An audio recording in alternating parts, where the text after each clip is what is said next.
বিপাকে পড়েছেন আর্জেন্টিনার কোপা আমেরিকা জয়ী ফুটবলার আলেহান্দ্রো গার্নাচো। নিজ ক্লাব ম্যানচেস্টার তাকে বলেছে রাস্তা দেখতে। অন্যদিকে গার্নাচো খুঁজে পাচ্ছেন না নতুন ঠিকানা।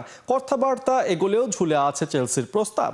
নতুন সিজনের আগে Manchester United coach Ruben Amorim গার্নাচোকে সাফ নিজের প্ল্যান জানিয়ে দেন, যে প্ল্যানে কোনো জায়গা নেই আর্জেন্টাইন উইঙ্গারের জন্য। আর্জেন্টাইন তারকার সাথে চেলসির চুক্তিতে বাধা হয়ে দাঁড়িয়েছে ম্যানিউর ট্রান্সফার ফি। গার্নাচোর জন্য 60 মিলিয়ন পাউন্ড চেয়েছে রেড ডেভিলরা, বাংলাদেশি মুদ্রায় যা প্রায় 980 কোটি টাকা। 2020 সালে মাত্র 16 বছর বয়সে আতলেটিকো মাদ্রিদ থেকে ম্যানিউতে নাম লিখেছিলেন গার্নাচো।